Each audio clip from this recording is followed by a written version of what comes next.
안녕하세요. 배신의 장미입니다. 오늘 이야기는 고통에 대처하는 과정 중에 타인의 위로를 받았던 한 여성에 대한 사연입니다. 견딜 수 없는 고통을 마주하게 되면 각기 다른 방법으로 대처를 하게 되죠.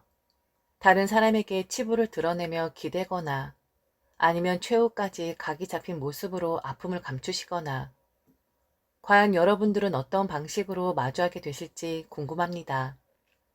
과연 사연자분에게 어떤 사정이 있었을지 사연 속으로 들어가 보겠습니다. 60이 넘고 이제는 70을 바라보는 나이다 보니 옛일들이 점점 가물가물해지는 것 같습니다. 현명하게 살았는지, 남들에게 피해를 끼친 적은 없는지 하나하나 되짚어보며 생각을 해보려고 해도 도저히 기억의 끈을 잡을 수가 없네요. 하지만 단 하나 아주 선명하게 남아있는 상흔이자 기억이 있습니다. 제게는 고통이었고 아픔이었던 조각들이었는데 이만치 세월이 흘렀는데도 왜 이리 또렷이 기억이 나는 건지, 아마 그건 제 고통의 깊이보다 그분을 그리워하는 마음이 더 커서가 아닐까 싶습니다. 들어주는 사람이 없어도 한 번쯤은 제 이야기를 하고 싶었어요. 그래서 용기 내어 이렇게 몇 자 적어 가는데 괜시리 넋두리처럼 들릴까 겁이 나긴 합니다. 그래도 분명 그분도 지금 계신 그곳에서 저희 이야기를 들어주실 거라 믿고 서툴고 글솜씨는 없지만 제 이야기를 한번 해보겠습니다. 변변치 않은 집안에서 조금 나은 집안으로 시집을 오게 되었습니다. 남편은 위로 누나가 한 명 있었는데 제가 이야기하고자 하는 분이 바로 그분입니다. 제게는 시누이가 되겠죠. 시부모님들은 첫째를 딸로 낳으신 뒤 아들을 낳으려고 엄청 노력을 하셨다고 합니다. 누구에게는 쉽게 들어서는 아니지만 간절하면 하늘이 더 애를 닳게 하는 건지도 모르겠지만 시누이가 태어나고 8년 후에 지금의 제 남편이 태어났다고 하더군요. 시어머니 입장에서 남편이 태어나기 전까지 얼마나 마음고생을 하셨을 거며 또한 태아가 뱃속에 자리 잡지 못한다는 그 이유 하나만으로 고된 시집살이를 하셨을 것이 분명합니다. 그 시대에는 당연히 용인이 되었고 타당성이 있는 시댁의 군소리였으니까요.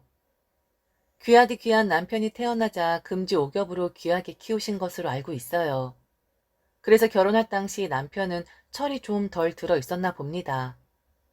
누가 뭐라 해도 시댁에서는 대장 노릇을 톡톡히 하는 사람이었고 남편이 기침 한 번이라도 하면 감기에 걸렸나, 탈이 났나, 알레르기가 있나 하고 다들 걱정하기 바빴으니까요. 그런 왕대접을 받았던 남편을 만나게 된 건 그가 제게 첫눈에 반해서였기 때문입니다. 남편은 적극적이었고 모든 것이 자기 마음대로였습니다.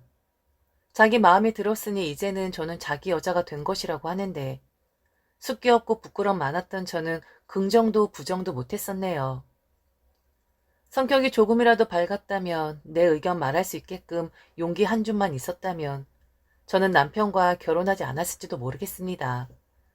제가 부정을 하지 않으니 남편은 긍정이라고 생각을 했는지 저의 손을 이끌고 시댁으로 가 결혼을 하고 싶다고 했습니다. 아마 저 또한 그리 싫진 않았으니 분명 따라 나서긴 했었겠죠. 저를 앞에 두고 이것저것 물어보시는데 답변도 제대로 못하고 고개만 숙이고 있으니 당시 시부모님 입장에서 얼마나 답답하셨을까요? 시아버지는 연신 헛기침을 하셨고 시어머니는 고개를 저으며 왜 아무 말도 못하는 거냐고 초면인 저를 나무라셨습니다. 그때 남편이 제 편을 들어주더군요. 살면서 아마 처음이자 마지막으로 제 편을 들어주었던 것으로 생각이 되네요. 아, 정말 아무 말씀 마세요. 제가 결혼하고 싶은 여자라고요. 그런데 뭘 그렇게 물어보세요? 바로 결혼할 거니까 그런 줄 아세요. 시어머니는 살짝 당황을 하시며 반대하는 건 아니라고, 그래도 며느리 될 사람인데 궁금해서 물어보는 것이라고 말씀을 하셨고, 시아버지는 아무 말씀이 없으셨습니다. 시부모님을 막대하는 남편을 보면서 나는 이 사람하고 결혼을 해야 하는 거구나 라는 생각이 확실하게 들었습니다. 그 누구도 저의 뜻을 물어보는 사람은 없었고 오직 남편의 뜻만 중요시하는 것 같았거든요. 그런 집안의 분위기가 낯설면서도 수긍이 가더군요. 그리고 모든 게 남편의 뜻대로 돌아가는 것을 보고는 저 사람이 나를 좋아하니 좀 편안하게 살 수도 있겠구나 하는 어리석은 생각도 하게 되었습니다. 정말 바보 같은 생각이었고 허세와 자만심에 가득 찬 불쌍한 여인의 짧은 생각이었던 것이었죠. 그 당시에 제 모습을 반추해보면 아무것도 몰라요 하는 얼굴을 하면서 속으로는 얌체 같은 생각을 했었던 것 같습니다. 그 일로 인해 평생 고통받았고 아픔을 겪었으니 이제 그만 용서하고 싶으나 제 자신을 원망하는 마음은 가시질 않습니다. 그렇게 남편이 원하는 대로 저희의 결혼은 일사천리였어요. 마파람의 개눈 감추도 진행이 되었고 정신을 차려보니 저는 남편의 아내가 되어 있었습니다. 한동안은 순탄한 생활을 했었던 것 같고 남편 또한 저를 많이 좋아해 줬던 것 같습니다. 그런데 그런 생활들은 그다지 오래 가지 않았어요. 결혼을 하고 아이를 가지려고 노력을 했었지만 하늘은 남편과 제게 부모라는 책임은 져주지 않았습니다. 시댁에서도 아이를 특히나 손주를 간절히 원했지만 아무리 노력을 해도 절대로 제게 아이는 허락되지 않았습니다. 그러다 보니 남편과 제 사이도 서먹해지고 남편에게는 단 한마디 못하시면서 시어머니는 제게 쓸모없는 여자라는 막말을 하시기 시작했습니다. 더군다나 제 과거가 의심스럽다나요? 아이가 들어서지 않는 것은 다 여자가 몸을 제대로 관리를 못해서인데 제가 지금 그 짝이 아니냐는 험한 말씀까지 하시더군요. 본인 올챙이적 생각은 못하시고 말이죠. 참 시어머니들의 생각들은 여기 붙었다 저기 붙었다 하며 필요에 따라 각색을 잘 하시는 것 같습니다. 본인들 편한 대로 이리저리 옮겨 다니시는 걸 보면요. 이후로도 시어머니는 저를 욕되게 하셨고 더러운 시궁창으로 몰아넣으셨습니다. 단지 아이를 가지지 못한다는 이유로 말이죠. 하지만 처음부터 문제는 그것이 아니었었죠. 애초에 처음부터 제가 마음에 들지 않았었는데 본인 아들이 저라면 사족을 못 쓰니 그때는 그냥 넘어가 주신 거였죠. 그리고 분명 생각하셨을 겁니다. 남자가 여자한테 미쳐있는 시간은 절대로 길지 않으니 그 시간만 끝나고 나면 너는 도간에 든 쥐꼬리다 라고 말이죠. 시어머니 입참말은 뻗세고 억세였습니다. 시어머니의 정도가 점점 지나칠수록 남편 또한 그 장단에 춤을 춰가며 제게 등을 돌리기 시작했고요. 짐작을 하실 듯이 이후 남편은 저라는 사람은 아예 쳐다보지도 않았고 다른 쪽으로만 눈을 돌리기 시작했습니다. 지금도 생각하면 참 자존심 상한 것이 적어도 다른 여자와 눈이 맞았으면 눈속임이라도 하며 만날 것이지. 남편은 아예 대놓고 여자들을 만나기 시작했습니다. 하물며 집까지 끌어들여 제 눈앞에서 다정한 모습을 보이며 그 여자 수발을 들라고까지 하는데 사람이 변해도 저렇게 한순간에 변할 수 있는 것인가 라는 덧없음을 느끼게 되었죠. 그렇다고 한 여자를 길게 만나는 것은 또 아니었습니다. 하루 걸러 다른 여자들을 만났고 이 여자 저 여자 제 앞에 데려다 놓고는 저 들으라는 식으로 이야기를 했지요. 너는 내 아이 낳아줄 수 있냐? 그럼 어디 한번 떡두꺼비 같은 아이 한번 지금 낳아봐라. 우리 어머니가 너를 업고 동네를 뛰어다니실 것이 뻔해. 그런데 사람이 한 번이 어렵지 두세 번 반복이 되다 보니 저도 적응을 하게 되더군요. 여자를 데리고 오든 남자를 데리고 오든 제 앞에서 무슨 말을 내뱉든 한 귀로 듣고 한 귀로 흘려버리는 나를 무시하는 방법을 터득하게 되었습니다. 당시만 해도 제 사전인 이혼이라는 것은 금기시 되는 것이었고 만일 이혼을 하게 된다면 지방 망신살이 뻗치는 것이라고 여겨질 때였거든요. 그래서 네가 이기나 내가 이기나 한번 해보자라는 시기였던 것 같습니다. 어차피 조강지처는 저이고 지금 네가 여자들을 만나며 사방팔방 돌아다니고 있지만 나를 욕하는 사람들보다 너를 욕하는 사람들이 분명히 더 많을 것이다 라고 생각을 하면서 말이죠. 그 기간이 얼마가 되는지 기억도 안 날 만큼 오랫동안 남편은 다른 여자들을 품에 안기는 했었습니다. 그런데 어느 날부터 더 이상 집에 여자를 데리고 오지 않았어요. 그래서 저는 이제야 남편이 정신을 차린 거구나 생각을 했네요. 하지만 그건 오산이었습니다. 남편이 어느 날 제게 진중하게 이야기를 하더군요. 그동안은 뜨내기로 만나는 여자들이었다면 지금 만나고 있는 여자는 쉽게 만나고 있는 것이 아니라고요. 철없을 때 한눈에 반해서 당신이랑 결혼한 거 맞아. 한동안 우리 참 좋았었지. 당신 눈만 봐도 좋았고 당신이 내 옆에 있는 것만으로도 행복에 겨워했었던 것 같긴 해. 하지만 거기까지야. 절대로 아이가 생기지 않아서 당신에 대한 내 마음이 식은 건 아니야. 나도 어떻게 설명을 해야 할지 모르겠지만 내가 당신을 사랑하는 마음은 딱 여기까지인 것 같아. 지금 진지하게 만나는 여자가 있어. 이 여잔 다른 여자들하고 달라. 그동안은 당신한테 질투를 느끼게끔 하려고 불어 그런 적도 있었는데 이번 여잔 정말 달라. 나 이 여자와 다시 시작하고 싶은데 나도 어떻게 해야 할지 정말 모르겠다. 마음이 너무 괴로워. 남편은 제가 떠나기를 원했습니다. 하지만 저는 갈 곳도 없었고 떠날 생각도 전혀 없었습니다. 남편을 사랑하는 것은 아니었지만 그동안의 치욕스러운 나날들도 극복을 했는데 진지하게 만나는 여자 한 명 더 나타났다고 이렇게 순순히 물러서고 싶진 않았습니다. 그날 남편은 제게 그 말을 한 뒤 바로 집을 나갔고 한 달 이상을 집에 들어오질 않았습니다. 그 누구에게도 알리고 싶지 않았기에 혼자 감당을 하고 있었어요. 그리고 언젠가는 집으로 돌아오겠지 하는 기대감도 있었고요. 그런데 남편이 가출을 한 건 우연히 저희 집에 방문을 하신 시어머니 때문에 들통이 나고 말았습니다. 한 달 넘게 남편이 집에 들어오고 있지 않다 하니 시어머니는 여지없이 제 탓을 하셨습니다. 남자로 태어났으면 다 그럴 수도 있어. 그렇다고 지금 우리 아들을 혼내달라고 나한테 이러는 거니? 너는 네 꼴은 생각 안 하지? 우리 아들이 왜 밖으로만 도는지 정말 모르는 거야? 그럼 그렇지. 지가 지금 눈칫밥을 먹고 있는지도 모르는 여편네를 달고 살고 있으니 복장이 터져서 밖으로만 돌고 있는 거겠지. 내가 너한테 무슨 말을 하겠니? 우리 아들이 밖으로 도는 거는 다 네 탓이라는 거야. 몽땅 다 네 잘못이라고. 잡혀있는 거 간수도 제대로 못하는 맹한 것 같으니라고. 어휴, 내 속이 다 답답해서 터져버리겠다. 타들어갈 만큼 속을 태웠던 그 시절 동안 저는 맷집을 키웠었는지 시어머니가 그리 말씀하시는데 기가 찼습니다. 왜 제 탓이라고만 하시는지, 왜 같은 여자이면서 여자로서 이해나 공감을 해주지 않으시는 건지, 이 집 며느리로 산 세월이 그래도 얼마가는 되는 사람인데 어쩜 저렇게 저한테만 모지게 대하실 수가 있는 건지 그 머릿속에 한번 들어가 보고 싶었습니다. 언젠간 돌아오겠죠. 어머니 아들 한두 번 아니잖아요? 그래도 요즘은 예전처럼 집으로 여자를 끌어들이는 건 아니니까 얼마나 다행이에요. 자기가 나갔잖아요. 저는 그렇게라도 개선이 된 걸 다행으로 여기고 있어요. 그리고요, 말씀은 좀 똑바로 해주셨으면 좋겠어요. 제 탓이 아니라 어머니 아들 탓이죠.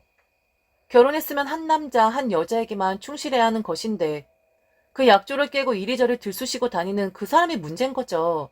제 문제가 아니라요. 제가 다른 남자한테 눈 돌렸어도 저희 친정 부모님도 어머니처럼 이렇게 말을 했을까요? 아이를 낳지 못해서? 그게 단지 제 문제라고 생각하시는 거예요? 어머니 아들 문제일 것이다 라고는 생각지 않으세요? 그동안 수많은 여자들과 히히덕거리고 밤마다 발광을 떨었는데 지금 보세요. 어머니 손주라고 누구 하나 어린애 데리고는 여자 보셨어요? 어머니도 제가 그 사람을 떠나기를 바라시는 것 같은데 저는 그럴 마음도 없고 죽을 때까지 붙어 있을 거예요. 늙어서 힘 다 떨어지면 약 올리면서 그때 골려줄 생각이거든요. 그리고 어머니는 언제까지 제 앞에서 큰 소리 치실 수 있을 것 같으세요? 나중에 제 힘 빌릴 일 없으실 것 같으세요? 그러니 어머니도 적당히 하세요. 순례고 부끄럼 많았던 저도 철없고 망나니 같은 짓만 골라하는 남편 만나니까 이렇게 변하긴 했거든요. 그런데 며칠이 지나고 나서 시누이가 남편의 멱살을 잡고 집으로 들어왔습니다. 그 귀하디 귀한 시댁에서 왕으로 군림했었던 남편의 멱살을 말이죠. 시누이는 제 앞에 남편을 데려다 놓고는 연신 남편의 머리를 아래로 조아리게 만들었어요. 그리고 남편에게 어서 빌라고 손이 발이 되도록 빌라고 고함을 쳤습니다. 올케한테 얼른 안 빌어? 사내 놈이 돼서 그래 여자 만날 수 있어. 다 한때라고 생각하고 이해할 수 있어. 그런데 이제 하다하다 아예 다른 여자랑 살림을 합쳐? 이혼할 거야? 너 이혼이라는 게 뭔 줄 알아? 감당할 수 있겠냐고? 너 같은 망아지 짓거리하는 놈을 올케는 지금까지 참아주고 버텨줬던 사람이야. 그런데 정말 너 올케 버리고 그 화장품 냄새 지독한 여자랑 살 거야? 얼마나 오래 갈 것 같은데? 이 머저리 같은 놈아, 도대체 너란 놈은 언제 정신 차릴래? 네 복 지금 네가 찰래? 얼른 무릎 꿇고 싹싹 안 빌어? 남편이 뻣뻣한 자세로 웅크리자 신우이는 갑자기 눈이 커지더니 남편의 뺨을 냅다 후려 갈겼습니다. 짝 하고 소리가 나는데 남편은 뒤로 발라당하고 넘어지고 말았죠. 그동안 저는 신우이와 별로 말할 기회도 없었고 친해질 기회도 없었는데 씩씩대며 남편을 잡아대는데 마치 코뿔소 한 마리가 있는 것 같았습니다. 아주 가끔 신우이를 만날 때면 참 성격 있게 생기셨다 정도였었는데 이 정도까지 남편을 쥐어팰 줄은 꿈에도 몰랐었네요. 그리곤 제게도 큰 소리로 말씀하셨어요. 옳게 앞으로 이 녀석 봐주지 마. 이번 참에 버릇 단단히 고쳐주라고. 아침 저녁으로 들들 볶아서 옳게의 고단함을 알려주라는 거야. 왜 당하고만 있어? 옳겐 입 없어? 같이 욕하고 달라붙어서 싸우라는 거야.